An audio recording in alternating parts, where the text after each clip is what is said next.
Hello, everyone. Welcome back to another live stream. Thank you so much for tuning in for another show. Welcome to all of our members, subscribers, and viewers from all across the world.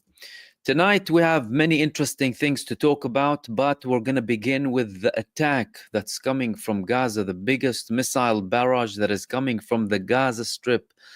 Ladies and gentlemen, that area that has been hit with so much for the past 17 months, full-blown genocide, infanticide, a child-killing entity decapitating children and infants left, right, and center. Everything is destroyed, yet these people managed to launch 10 missiles at Israel today. We're going to talk all about that. I'm going to show you the videos too, the responses that are coming from Israel, the signals that the Palestinian resistance is sending to Israel. We're going to also talk about the fact that, well, some people have been asking, why is there no resistance? Why are there no videos from Gaza?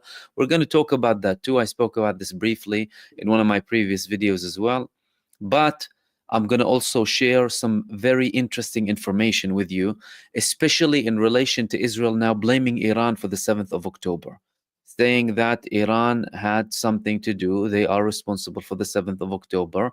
Based on what? I'll tell you exactly based on what, because at the end of the day, we are talking about Zaya wood. I'm going to also talk about the protests in the United States, the attacks that Israel is conducting inside of Lebanon, and we're going to, of course, try and understand the image of how things are going now. Where are we actually going to? I had a previous video today where I spoke about the anticipated meeting between Donald Trump, Steve Witkoff, and Benjamin Netanyahu tomorrow. That's due to take place during the day, and the war criminal Benjamin Netanyahu is going to go back home on the day. This man is visiting countries, a war criminal visiting countries, instead of being imprisoned as soon as he lands. He's given the red carpet in America and in European countries. So let's begin with this, guys. So the Palestinian resistance, heavy barrage of 10 missiles from the Gaza Strip. Israel is confirming that only 5 were intercepted in an attack coming from Al-Qassam brigades, the armed wing of Hamas, launching 10 missiles on Sdud and Asqalan, or Ashkelon and Ashdod. These areas, these cities are some of the most major cities in the south of Israel. The fact that the Palestinian resistance is still able to launch missiles at them is miraculous. The fact that these missiles are landing shows how incompetent Israel is and how much of a failure this iron foam of theirs is. You're talking about Gaza.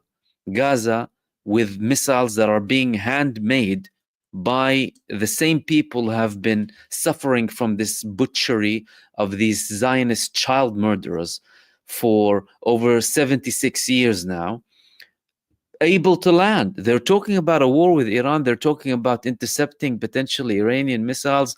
The United States is reportedly sending them another THAAD, as if that THAAD is going to do anything with the ballistics that'll be landing on them in case they attack Iran again, or even without. We don't know what's going to happen.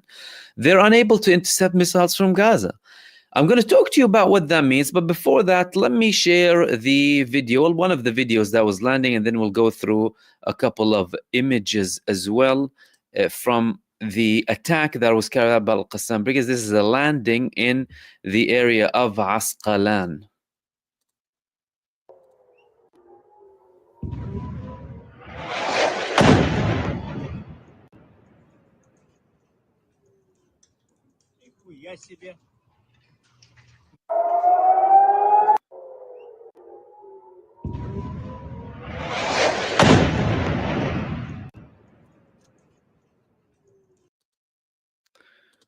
So this was the missile that landed in Asqalan, and there were also a couple of other images too that were released in the media.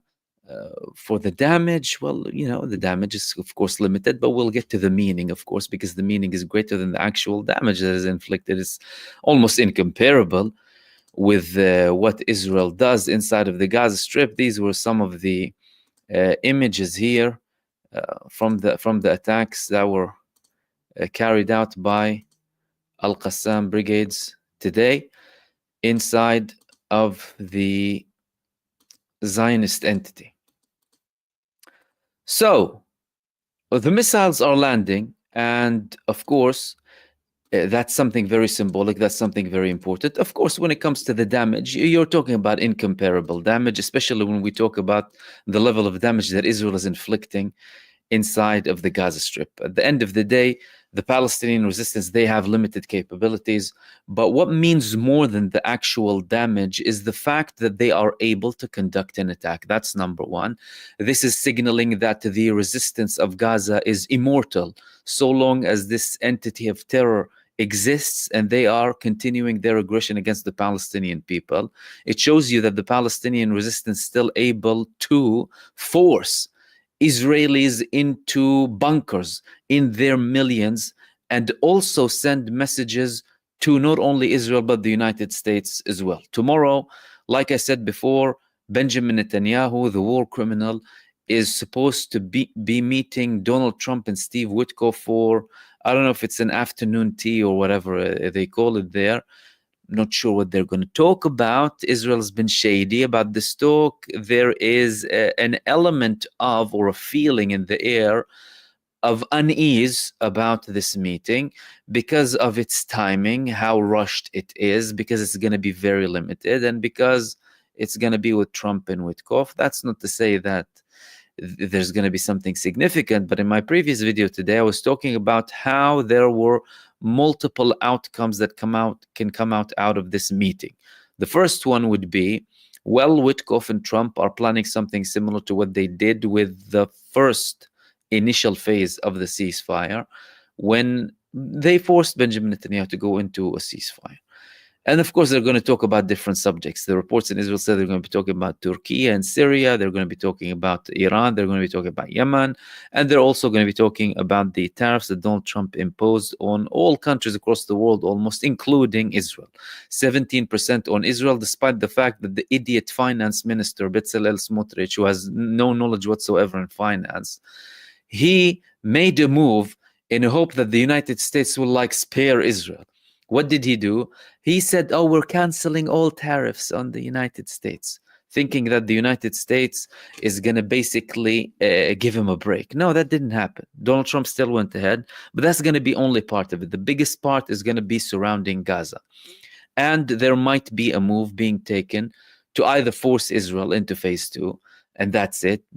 Trump can tell him, look, you tried. You bombarded the already bombarded people. You decapitated a few more children and infants inside of the Gaza Strip. You killed more women. You destroyed the already destroyed buildings. You cut the water and aid and everything.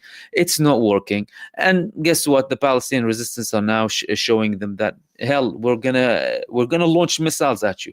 10 missiles from Gaza. 10 missiles. And that wasn't the only attack, by the way. There was another attack being conducted by the PIJ's armed wing, Saraya al-Quds, who detonated a Shuwav bomb in an Israeli force inside of the Gaza Strip, showing that there are, of course, attacks from the resistance within Gaza, but the fact that there isn't a very high level of attacks from the resistance inside of the Gaza Strip shows you that the Israelis are not really targeting the armed resistance, and they're not present in areas where there's risk at them from the Palestinian resistance, by the way. This is all an attack against the civilians. They are targeting paramedics. They're targeting children. Every single day we have horror images coming out from Gaza, and the shameful, morally depraved mainstream media and everyone working inside of it, ignoring it as if nothing's happening, when they are plastering the Zionist propaganda after the 7th of October of the massacres that Israel inflicted on its own population. And now more and more people are admitting it live on Israeli mainstream media. Hell, we killed 41 of our prisoners of war. People are questioning the 7th of October all of a sudden. They're denying as if nothing is happening inside of the Gaza Strip. No lot is happening inside of the Gaza Strip, and everyone's silent is complicit. They're complicit in murder. They have blood on their hands so long as they are not naming and shaming and at least doing something to expose this terror that is being conducted by this entity. Because silence is complicity. And there is no excuse to be silent, especially if you're talking about people who work in the media. How can you work in the media? How can you call yourself a journalist? You lost all credibility, every single one of you. Whether you claim to be independent or whether you're part of the corporate media, whatever it is, shut up, pack your bags and go home. you have a stamp of shame for life. That's it. You are not entitled to present anything. Shut up and go home. If you have an ounce of decency. Those who have decency resigned. And there were many resigning, by the way. In the United States and Europe, they know and they expose certain things. Well done. These people deserve respect. They lost their jobs, and other people in other fields lost their jobs. Well done, because you're going to be rewarded for that. And those who are still silent, aren't you afraid of repercussions? Aren't you afraid of Judgment Day? I mean, really. But these things are still happening. And the Palestinian resistance, they are still showing Israel that they are able to attack. What is the message? The message is, well, Donald Trump is meeting Benjamin Netanyahu tomorrow. Netanyahu might want to have an excuse with Donald Trump that our pressure in Gaza, right? Butchering children, our pressure in Gaza is working. And we're almost done with eliminating Hamas or the remnants of Hamas or the typical garbage that they spew, pathological liars who lie more than they breathe. Hamas told them today, good luck convincing Trump tomorrow. Good luck convincing Donald Trump and the American administration tomorrow that you're almost done. The Palestinian resistance is immortal so long as there is an Israeli presence. So long as Israel is there, there's going to be Palestinian resistance. It isn't going to stop. And whatever Benjamin Netanyahu wants to say, whatever, he can come up with any excuse that he wants. It simply isn't going to work. Moving on to the next subject, Israel is still carrying out attacks against the Lebanese. They are still conducting attacks, and today there was a report that two were martyred in South Lebanon, an Israeli bombardment targeting the town of Zibqin. Israel is still continuing these attacks in Lebanon, despite the fact that there's supposed to be a ceasefire in Lebanon, and Israel already was supposed to withdraw from Lebanon. What are you still doing there? They're saying that they're imposing ceasefire with fire. How ironic, the only country in the world entitled to do that, at least by its arrogant masters. They are still able to do that inside of Lebanon. However, what people need to understand is patience will be running out, by the way. Patience will be running out. If it's not by the armed resistance officially in Lebanon or Hezbollah as an organization, then by the people. Like what's happening in Syria now.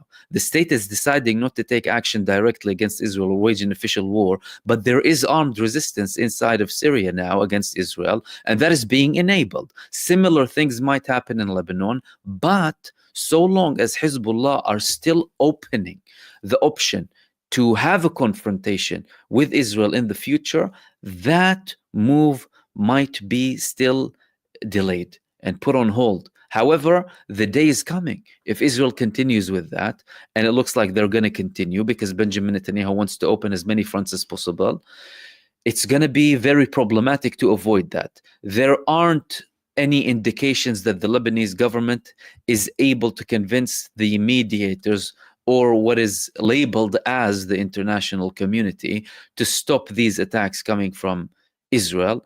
But the Israelis are still attacking, and it's going to inevitably lead to an explosion. The second or the third thing that I wanted to talk to you about is the following report. Well, you can call it a report, a joke, whatever you want to call it. The Israeli defense minister, the incompetent imbecile who calls himself a defense minister or a security minister, no experience, this guy's total incompetence, is a yes man, a poodle for Benjamin Netanyahu, who barks trying to scare people around him as if anyone cares about him or his ugly, hideous face. He's coming up with this claim now. What is this claim? Well, this claim is saying that Iran is involved in the October 7th, or in the October the 7th attacks. Okay, how is Iran involved? Oh, he revealed a document that he says is proving that Hamas leaders demanded 500 million from the Iranians before the attack and received it. Proof of support for the plan to destroy Israel. These people are so delusional and are such pathological liars that they might actually believe their lies. And guess what? There's a translation in Arabic. Thankfully, we can read Arabic, right? Nothing mentions 500 million. Number one, the validity of this report. Israel could have made this up. These people made up their state and their existence and their people. They can make up a story. They made up a story of Israel, and they made up this facade based on these fairy tales and a pseudo history and a pseudo narrative. Of course, they could fake a report, but let's say this report is accurate. The translation in Arabic doesn't say anything about 500 million.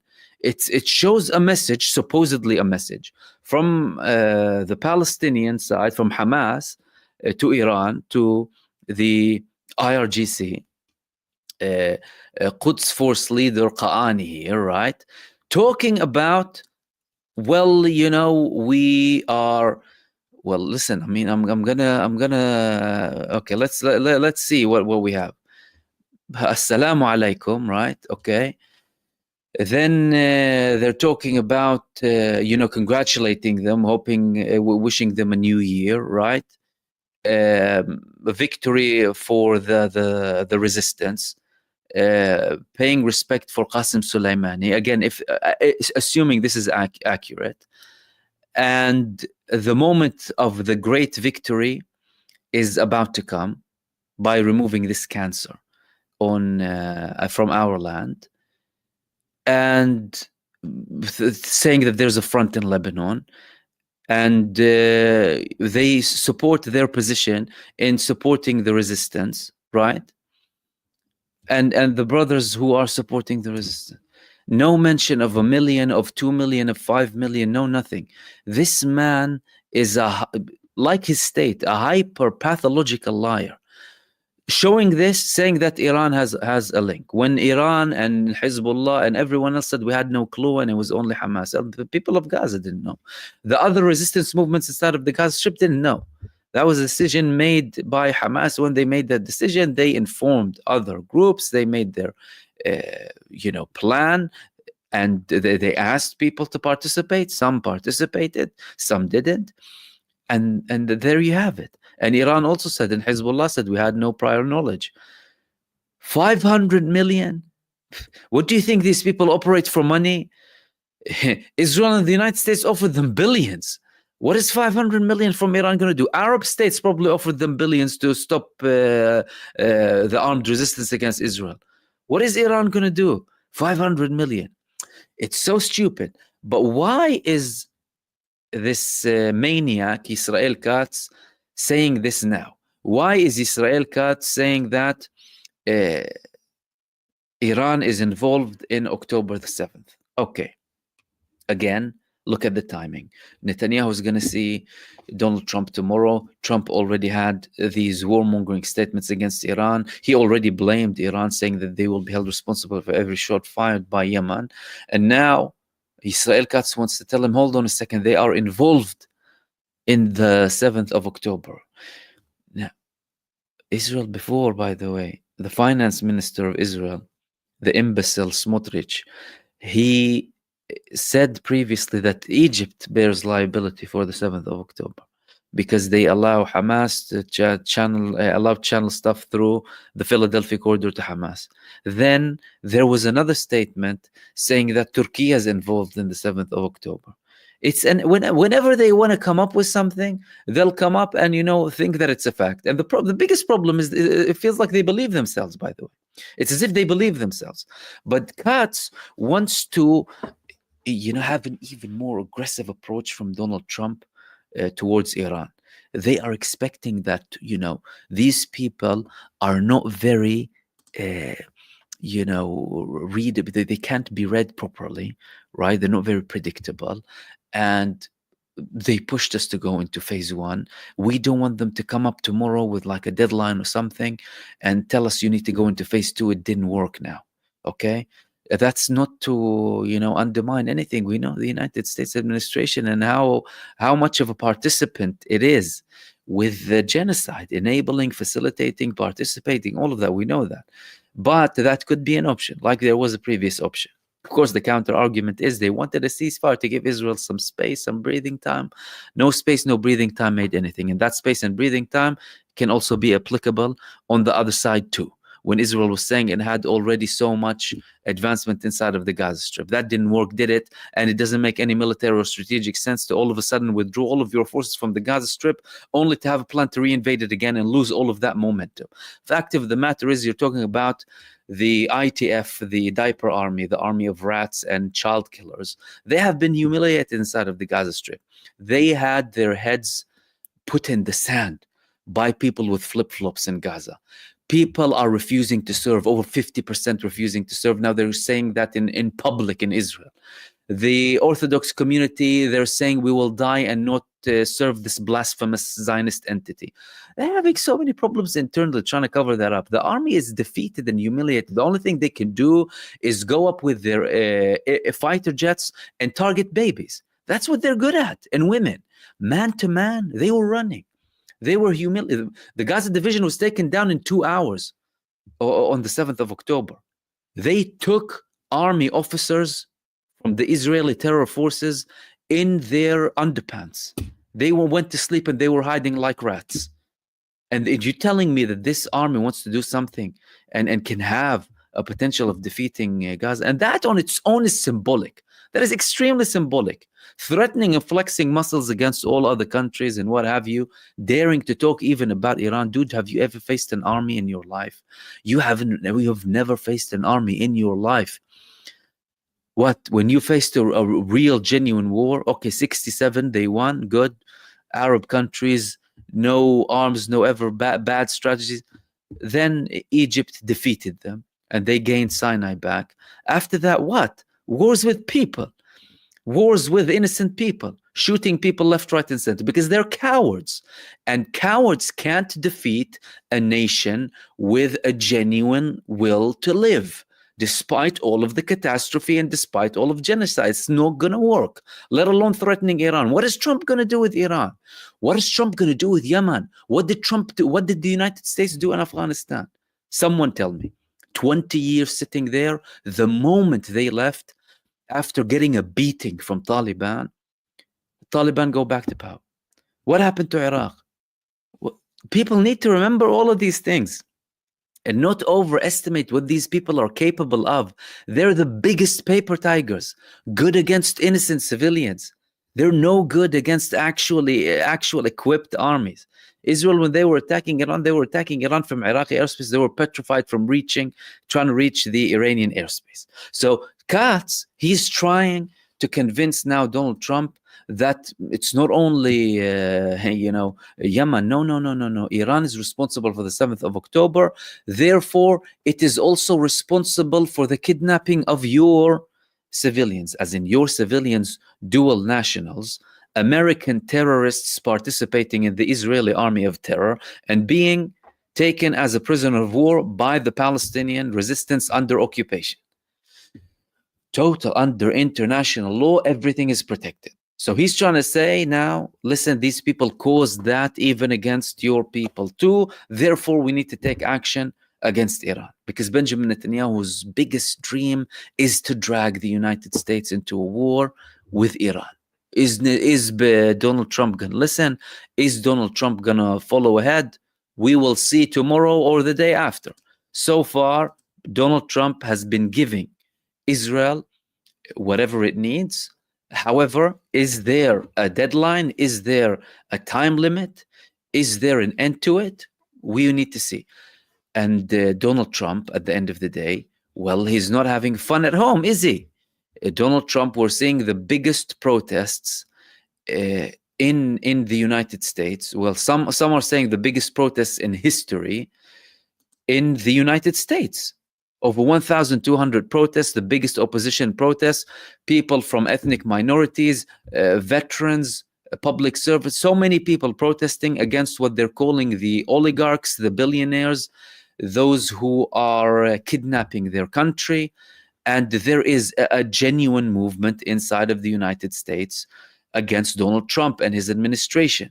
And this is coming from people from all walks of life. Donald Trump is having a lot of trouble inside. And maybe part of that reason is how much he's fixated or focused on Israel rather than the United States. Make America great again. He already started making the Americans suffer financially, economically, safety-wise, everything, freedoms. We're seeing everything that he's doing. These tariffs, trade wars, met with repercussions from other countries too. Loss, he was constantly talking about the automotive industry, for example, in the United States, and complaining to Europe, why are you not buying American cars? He's almost killing them now with what he's doing. And Europe is, of course, going to take some countermeasures. Some countries already declared that they did. Other countries globally, like for like, Canada, Mexico, all these countries. So these are very big problems for Donald Trump. And Donald Trump, well, firstly, he's showing how much of a make Israel great again. It was never great, really, but I'm saying his slogan. But rather than the United States, right, focusing on America, that's clearly also something that's going to be worrying Donald Trump, and he's going to have to prioritize now. Is he going to be focusing on Israel, or is he going to be focusing on the United States? Now, in Israel, and this was the final thing that I wanted to share with you before we go open the space up for the community. In Israel, more and more people, including people who are considered to be right-wing traditionally, even when we're talking about analysts, not just people in the establishment or people who had the positions of the chief of staff or the head of the Mossad, or they're saying that there's a coup in the state of Israel. And that was one of the articles that I want to share with you, saying that there is a coup here, but not street demonstrations or with the help of the military, but by the government, which is in almost every area. Releasing hostages, equal burdens, and opposing a forced coup is doing exactly the opposite of what the majority of the public wants. And this man, Ben-Dror Yemeni, he is traditionally aligned with the right wing inside of Israel, typical racist personality. And he's also saying that Benjamin Netanyahu, even when we talk about the majority of Israelis, he is going against all of the Israeli people. And that's something that many in the Western world are not really comprehending and understanding here. So Donald Trump, other Western leaders who are fully aligned and hell-bent on supporting this entity of terror until Judgment Day, until they finally receive some genuine justice, they're saying that they're worried for the state of Israel. Worried about the state of Israel? You have a man who is constantly going against what the Israeli population wants, even from the beginning. From when the people were taken as prisoners of war to Gaza, many Israelis were opposing him immediately that, well, you can't go and bombard Gaza like that immediately with our people there. Now they're saying it in the public domain. Israel killed 41 prisoners of war inside of the Gaza Strip, and that number could be higher, by the way. That's what people in Israel are saying. So it's getting more and more intense against Benjamin Netanyahu. And his meetings now, even with Donald Trump, his visits, he's running away. He's running away from the courts. He's running away from his internal problems. He's running away from the protests in the streets, thinking that somehow he would be able to diffuse them. And he's trying to diffuse them.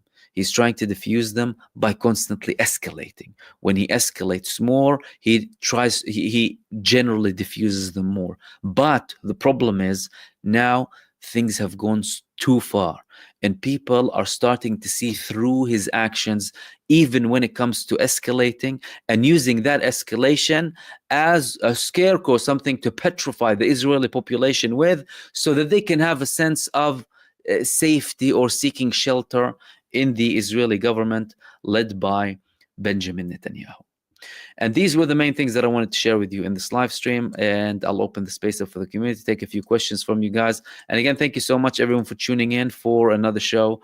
Egbertina and Michael McIntyre and Bob Marston, thank you so much. And I think I had a question in the beginning from Tori about Turkey in Syria, and also Bob Marston is sharing that same question. And thank you, Egbertina, Michael, and Bob for your supers. Bob, you're saying that, good day, Mahmoud. Turkey is pushing southward into Syria and has taken over the T4 airbase. This has alarmed Israel, which fears the confrontation with Turkey. Does this development interject a new dynamic into the Middle East? Well, Turkey is building potentially the biggest base in the world in the T4. The T4 airport was an airport controlled by the previous Assad government, and it's based in central Syria, exactly central Syria. And if Turkey has an airport in that area, that means that Turkey would be able to cover all of Syria when it comes to air defense. When it comes to air defense, Turkey, they have S-400. They have S-400. They have advanced air defense systems, and they can have a defense system inside of Syria that will protect Syria completely. Now, and I'm just trying to find the map quickly for you here to show you exactly the location of that airbase and where it's positioned in the Syrian territory. So this is the actual base. Let me share it with you here quickly on the screen. Here we go. So this is the T4 airbase. The T4 airbase inside of Syria, and it's positioned entirely in the center of Syria. Now, this base is supposed to be bigger than the Ramstein base, for example, in Germany, that the United States has. Why is Turkey having these air bases? Why are they expanding into the south of Syria? Well, Turkey and Syria, there are reports that they already have a defense pact. Officially, they're saying that we want to have a defense pact, but there are reports that they secretly already have a defense pact inside of Syria to protect their interests and to protect the Syrian government, and also to protect the sovereignty and reach and power of Turkey as a state, by the way, because they were supportive of the Syrian opposition from a very long time ago. Now, Israel is very worried about that. We spoke about this many times, even from the beginning of the big changes that started to take place inside of Syria. Some people, of course, thought it was a joke or whatever, but at the end of the day, it's Israel saying that, exactly Israel. And that could be actually something that is more worrying for Israel than the previous Iranian influence inside of Syria. Why? Because Turkey as a country that is accepted globally more than Iran, Turkey as a country that is a NATO member, not necessarily aligned with all of the policies and foreign policies of the NATO, clearly shown in the war in Iraq when they prevented the United States from carrying out strikes against Iraq. Their ties with Russia is something that bothered the United States and the NATO. And the fact that they enjoy a very modern air force, very modern military, reports that it's the most advanced and strongest military in the Middle East / West Asia. Israel, they have a slight advantage when it comes to air force, for example. They might have, again. At the same time, simultaneously, they have ties with Russia. They have Russian technology and they have the S-400. That's why the United States banned them from continuing to participate in the F-35 development, when Turkey was a key player in the F-35, creating and producing parts for the F-35.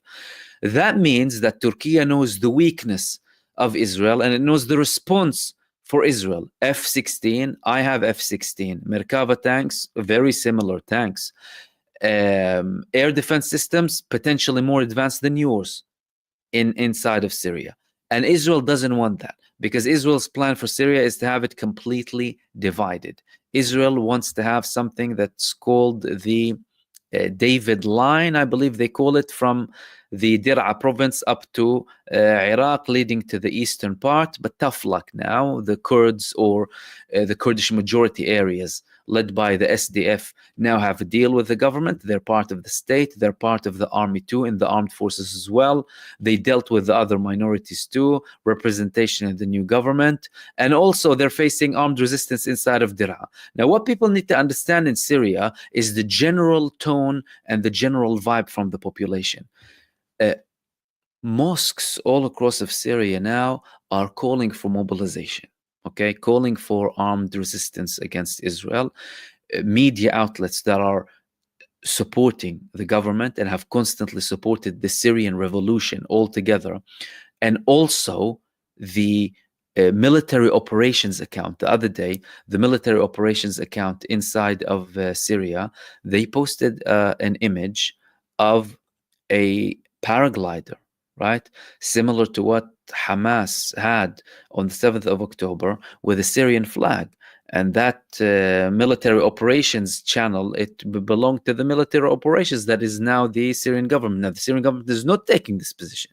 The Syrian government said, we don't want any wars. We want to focus on rebuilding. And they're doing that most likely as a step before they have this advancement from Turkey. And when we talk about Turkey, by the way, Turkey is planning to have a very modern Syrian army, as in they're going to train them with the personnel, over 500,000. They're going to support them with fighter jets, bases inside of Syria. But this airbase, if it goes ahead, if Turkey goes ahead with it, and Israel attacked this airbase, by the way, and they sent threatening messages to Turkey, if Turkey has this airbase would be considered sovereign Turkish territory. This is what people need to understand. Not as in not part of Syria. So people need to understand that very well. It's going to be a protected Turkish territory. Now, if this protected Turkish territory here decides to have S-400s, for example, or multiple fighter jets to counter any potential future attacks or what have you from Israel, assuming that there will be a confrontation, okay, because there are, of course, the group who are outright denying, and it's a propaganda, and it's a deal, and Turkey, NATO, Al-Qaeda, ISIS, and there are others who are saying, oh no, it's inevitable, it's going to happen tomorrow. The truth is, you're going to have to read exactly what's happening, try and understand between the lines, and realize the complexity of the situation and the genuine threat stemming from it, even if it doesn't mean an imminent war, for example, with Turkey, despite the fact that Israel already had a committee for the government to reassess the Turkish position altogether with Israel, by the way, as in the level of Turkish threat against Israel. They're moving Turkey now from a country that wasn't really posing a direct threat to a country that, well, we can have war with them at one point. If Turkey has this T4 airbase inside of Syria and it's considered to be Turkish territory, and they, for example, by the request of the Syrian government, have intercept any attack from Israel, Israel wants to attack it after it's fully established. Well, that means Israel attacked Turkey. Israel attacked Turkey, and that also means that Turkey will not necessarily hold back. They've had militant statements against Israel. Nothing came to fruition so far. That doesn't mean it's not going to happen in the future. As a matter of fact, the climate in Turkey now, with more opposition groups against Erdogan, after the imprisonment of the mayor of Istanbul. In Israel, they're saying that Erdogan could use this climate now to carry out any hostile actions against us. The Israeli foreign minister Gideon Sa'ar said, we won't allow him to do that. We won't allow him to run away from his internal problems throughout an attack against Israel. Look at the level of hypocrisy of these people. They constantly do that, run away from their internal problems through aggressions against other states, and they're complaining that Turkey is doing that. There's a level of, what do you call it, psychosis, psychopathy, a split personality, many problems, all sorts of problems with this country, and so many people inside of it, especially those who are running the country. So that threat and that escalation is real, and those armed resistance groups inside of Daraa are real too. Daraa was the base of the Syrian revolution against Bashar al-Assad. It started there. Hamza al-Khatib, the 13-year-old who was killed by the previous Assad forces, he was from Daraa. And he started this whole revolution. By the way, it started because of Hamza al-Khatib, this boy who wrote something against the state, and was taken to custody by the Syrian authorities, who killed him and returned his body to his parents in 2011. Dir'a was the hub of the launch of the revolution, and Dir'a might be again the hub of any launch against Israel too. That's something that is very probable. Now, how far does Israel go? Israel so far inside of the Syrian territories, apart from the fact that they've been occupying the Golan for over 50 years now, they have had limited invasions in multiple parts and constantly try their luck in moving into other parts and having these communications with certain groups inside of the country. But the catastrophe for Israel in Syria is the fact that the government in Syria, the new government, already made a deal with SDF, Israel's biggest potential ally, and some in the Suwaida province within the Druze community who Israel claims to be wanting to protect. Now, of course, some of these people might have an alignment with Israel. They might have had some money from Israel, but in the grand scheme of things, that's not going to happen. And again, when we talk about Syria, the people of Syria, bigger than the government, bigger than whichever person is in power at the end of the day. And the Syrian people, at the end of the day, they realize that Israel is an enemy. Israel is an enemy, and it's not an enemy that cannot be confronted. No, they can be confronted. And these confrontations that happened between the Israeli forces and the people inside of the Dir'a province, Israel was hiding the losses. They besieged the Israeli forces in Dir'a. And also, Israel had to resort to airstrikes and tank shellings on the people, killing 9. There were 9 martyrs inside of the Dir'a province. Now, the government officially saying we don't want war, but the government isn't taking any action against anyone who wants to resist Israel. This is where we need to start understanding the dynamics that's happening here. And similar reports were coming out from Lebanon after Hezbollah went into the ceasefire and after the Secretary General was talking about the prospect of a new resistance emerging, without anyone necessarily bearing the responsibility as an organization, for example, but having more of a public resistance or popular resistance of the people, without it being deemed to be as a certain organization, so that they can use the excuse and use them as a scarecrow or what have you, like they have been using all along, against Hamas in Gaza, saying, oh, Hamas, blah, blah, blah, blah, blah, blah, as if it's only Hamas and history started on the 7th of October, and not that we had an occupying entity for ever since 1948. Similar things might happen there. Now, there is a level of interference here because many countries have interests and the United States too. But the United States, Israel's biggest backer and biggest ally, is showing an intention of completely departing from Syria. That's why the SDF had an agreement with the central government, who were backed primarily by the United States. And Israel complained and begged the United States to remain in East Syria, near the oil fields, and supporting the SDF so that Israel would continue and try and reach that area and then have some sort of a connection up to Erbil in Iraq. That is a very far-fetched scenario. Of course, Israel has plans, but it's a very far-fetched scenario. And the fact that we have multiple countries involved and have interests inside of Syria means that Israel is not on its own there. And they can't, do whatever they like. And there could be some sort of arrangement being agreed upon. However, so long as Benjamin Netanyahu is in power, he would want to keep all of the fronts open for as long as possible. Because to him, it's a personal matter. It's not a matter of the Israeli population. It's not a matter of even security. If Israel wanted security, they would have had equal rights from the Jordan River to the sea immediately after their inception. Fact of the matter is, they're not there. They're not there to have any sort of. They're there to wreak havoc, and that's why they are constantly pushing with this expansion. And Benjamin Netanyahu is, well, the biggest interpretation of that now, because the man is a maniac, he's a psychopathic lunatic, and he has a lot of interest in keeping things moving forward with a chaotic way, hopefully to drag the United States into a bigger war and not just Israel.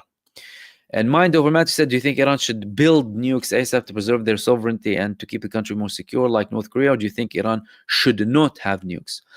Well, it's not up to me, really, if Iran should have or should not have nukes. I mean, if you ask me about my opinion is, in essence, that all wars really should end, and countries need to be dealing with each other diplomatically, because that is possible. And we have seen so many horrors from wars all across the world. The nuclear arms should completely be eradicated from the face of the earth, and they're very harmful. However, we live in a world that is not built on international law or human rights or anything of the sort. These are just cliches and statements that the United States and its proxies use against other weaker nations, and those weaker nations in many cases fall for it, unfortunately. But so long as this world is ruled by force, well, then why shouldn't everyone have the opportunity to have every type of force that they want? Why should anyone be entitled to question even Iran's nuclear program? Why do the same people who criticize Iran's nuclear program don't open their mouths against a genocidal entity having a very shady and secretive nuclear program back from the 60s? That was, by the way, exposed by Israelis. So Iran is entitled to. However, will they? Not, it's up to them. Now, they have a fatwa. They have a religious kind of order or advice to not have nuclear weapons. But that religious order is something that the supreme leader is being asked to re-examine and revisit. And that's something that they have been talking about in the Iranian parliament, and they've been talking about it in more intensity, that if we attack, we can accelerate. And by the way, all of that, assuming that they don't have a secret nuclear weapon, by the way. We're talking about the things that are on the surface. All of the things that we deal with are things that are on the surface. Of course, we try and read between the lines and dig a little bit deeper. Fact of the matter is, after the collapse of the Soviet Union, there was an open free market for nuclear bombs. Soviet Union fell. Any country that wanted nuclear bombs, they went in with these mafias. Right? After the collapse of the Soviet Union, anyone who had access to something, they would sell it. There were markets globally for nuclear bombs. Who knows that Iran wouldn't have one on demand, doesn't already have one. There were reports that Saudi Arabia has some as well. But why, of course, would they declare it? That would be something that would be used. And Iran, don't forget that last year, when they were warned about the prospect of Israel attacking them with a nuclear bomb, they responded that we will attack you with the same power or in the same way, assuming that they either have a nuclear bomb or they have something that is very similar to a nuclear bomb. And that's something that is also very effective. And I hope that clarifies. And again, thank you so much for your question. Now, Jimmy Eyes is saying, I keep hearing people say US wants to attack to keep Iran from getting a nuke. What happens if the US attack and they already have 10 of them? That is the question, Jimmy. Absolutely. What if they already have them? Plus, you want to attack the nuclear program of Iran. The biggest, the longest penetrating, deepest penetrating bomb of the United States is the GBU-57. 60 meters it can penetrate of hard concrete. Okay, the nuclear facilities of Iran and their strategic missiles, strategic arsenal, is based well deeper than 60 meters under mountains. What are you going to do? Are you going to target the opening and the ending? They can fix that, not a problem. You can attack the visible ones, the ones that look like a nuclear facility, and what have you. But Iran, they have a very high level of protection surrounding all of their nuclear facilities. Iran has a multi-layered air defense system in place in Iran. Short-range, long-range missiles, everything. Iran has a very advanced military air defense system, and they can do harm. They will be taking down, as if the United States wants to go on this lunacy them with their little genocidal puppet, Israel, on Iran, they're going to be and have a very large number of fighter jets invading Iranian airspace. Expect many to be taken down. We're not going to say all of them. It's not like, no, and there will be damage, but expect many of them to be taken down. And anyone with an ounce of brain knows that. But I mean, that's the biggest question. What if they already have them? What if they already have them? And I don't think many in the United States are buying all of that. Moving on to Mind Over Matter, what do you think about Israel deporting the 2 UK Labour MPs? Yeah, I think it was Wang and Ibtisam Mohammed, I think their names, and they were invited on behalf, I think, of a Palestinian organization. Went there, all of a sudden they are refused entry and deported back. Then this depraved labor leader, I had a post about this, said, oh, Israel needs to protect its borders. I mean, it shows you really these countries, I mean, in Britain, I mean, really Britain, that started all of this mess, all of this garbage with the Balfour Declaration and them supporting the same Zionists who were murdering them inside of Palestine, still having this rotten, morally depraved position and not having enough of an outrage. And some people even sick enough to defend the Israeli action against 2 MPs going to another country. That shows you, well, the level of shame that Britain as an establishment and a country represented by these people is in at the moment. Secondly, the level of weakness of Israel. You are so weak that you are unable to bring people who criticize you to your country. These are signs of weakness. These are not signs of strength. Sign of strength, I'll bring you someone who will say whatever they want against me. No problem. Freedom of speech, right? They sell Israel as the only Western country in the Middle East, don't they? Show us your beautiful Western values then. And show us the freedom of speech. Well, guess what? That's not even happening in the land of the free and the home of the brave. Donald Trump is deporting people who oppose genocide and welcoming a war criminal who slaughtered children on the red carpet and moving the seat for him. The only thing that's missing is, I don't know. I mean, what do you want me to say? Licking something or feeding him with a a silver spoon or something. What is it that was missing from Donald Trump? So very weak, very, very weak position. But Israel's like that. They're paranoid. And when you reach that stage, you've reached your end, really. There's no longer, this Israel that it's selling itself as a country of freedom and whatever. All of this is garbage. But I find it really, shameful and stupid how some countries are still firstly dealing with this entity. They are an apartheid state. They are an occupying entity. They are a genocidal entity. They are a war criminal. And how are you still even dealing with them? And who wants to go there anyway? Do you know what I mean? Visit or not visit. So it's all a problematic situation.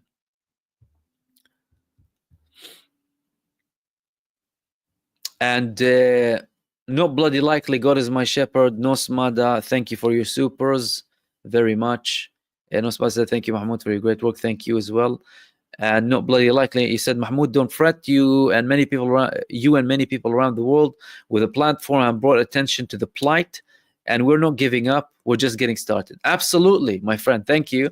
And I'm glad, I'm thankful to be in that position. It wasn't easy, really, and it isn't easy. But I think it's important. I think it's very important to do that.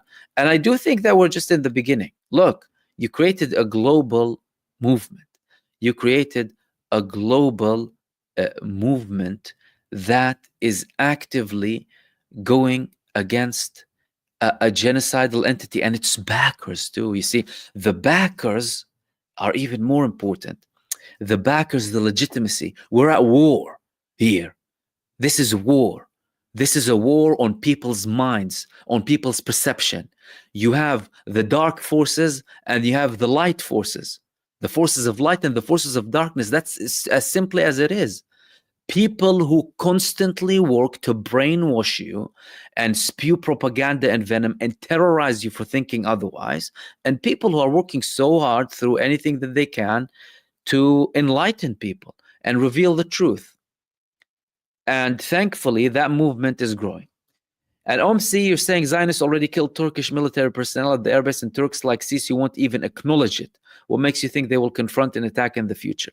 Well, firstly, I haven't really said that they will have a confrontation. I'm saying that there is a likelihood of it, and that Israel is worried about that prospect, and it's taking actions to prepare for that. And in relation to them killing military personnel, I personally haven't really read that. But if they did kill Turkish personnel and the Turks didn't even acknowledge it, you said like Sisi, well, at least Sisi acknowledged it. If that's the case, when Israel killed Egyptian soldiers, Sisi acknowledged it. The only thing that he didn't acknowledge, and that's, by the way, I'm not trying to defend anyone here, but when they killed Egyptian personnel and there was a confrontation back and forth, there was a mutual agreement, both between Israel and Egypt at the time, to not talk about it too much. But, by the way, from a Turkish official statement, their foreign minister is saying that it's not likely anyway. So, at least from the statements, unless those statements are deliberately put like that to make Israel think that nothing's happening, they're not interested. Like the Syrian state officially, they're saying they're not interested. But all of that doesn't mean that you don't listen to what the Israelis are saying, what moves they are making, and what plans they have. And I hope that that clarifies. And then thank you for the question. Let's go and take a couple of more questions before we wrap up, maybe one or two, if we have anything here.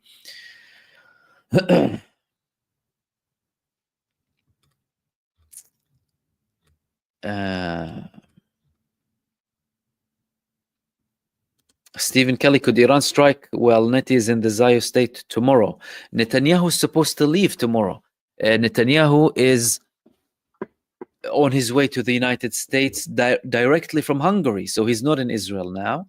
He met with Viktor Orban, and there were other reports that he's going to go to Brussels too. Both countries, Belgium and Hungary, are apparently going to leave the ICC. So what do you do when you want to deal with someone who's murdering children? You simply deny the law. How easy is that? Imagine me and you in any functioning state on earth want to commit mass slaughter against a group of people, and then someone is wanted, but neighbor is saying, oh no, do you know what, I don't want to believe in the law, so you can come and visit me. And guess what? No one's going to take any action. It's unthinkable, really, the logic behind it. But somehow this logic works on an international level. Somehow it works. So he's not going to be there. From an Iranian perspective, I mean, if you ask me, let's put things straight. Iran attacked Israel as a retaliatory measure against what Iran described as or considered as an attack against its sovereignty, whether in the consulate in Syria or the attack in Tehran. In the second attack, they did declare that it was a response against the assassinations of Ismail Haniyeh, Nasrallah, Nil Furushan, and the children of Gaza, they said. But we need to understand that they attacked after they got attacked initially by. So Israel is the instigator, Israel is the criminal. Israel and all of the backers of Israel, primarily the United States. So now they have a pending response, right? But they've clearly given the path of de-escalation some time. The biggest question is, how much time are they going to give this path? Are they going to give it months? Are they going to give it years? Do they foresee a situation where there will be an escalation? Are they seeing the internal damage in Israel and thinking, well, I'm not going to give you an excuse to escalate further and eat yourself from within? What are they doing? We can only try and understand what they're doing. But from their perspective, well, they're entitled to attack anytime. Hell, you have a country killing people left, right, and center. Someone needs to take action against them and force them to stop it.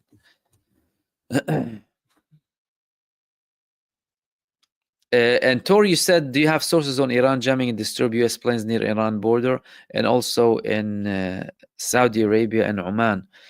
If that is a recent report, then I haven't heard about it, to be honest with you. The one that I spoke about 10 days ago was the one that had a report about jamming in the northern part of Iran that actually stretched up to South Turkey, with reports that the United States was conducting reconnaissance spy missions next to Iran. And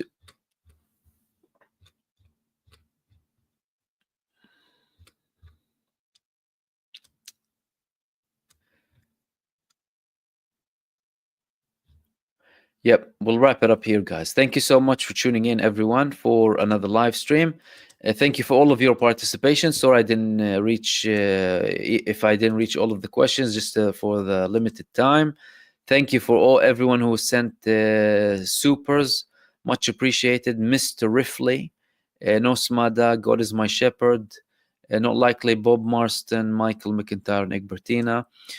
I hope you enjoyed this live stream, guys. I hope I shed some light as to what's happening. I'll hopefully be with you tomorrow, either a video or a live stream. Usually, if you follow me, my live streams are usually updated kind of within a 1 hour framework before they go live. And usually it's in the evening. The videos, usually they are either during the day or the evening too. So if you see a link to the live stream, that means that there is a live stream. The reason is, of course, there are certain developments, and sometimes I prefer a live stream, and sometimes it's preferred to have a video. I'm also working on more podcasts for you as well. I recently had a podcast with Ken McCarthy. You can go ahead and view it if you haven't viewed it yet. And that's it for tonight. Thank you so much again, everyone, for tuning in.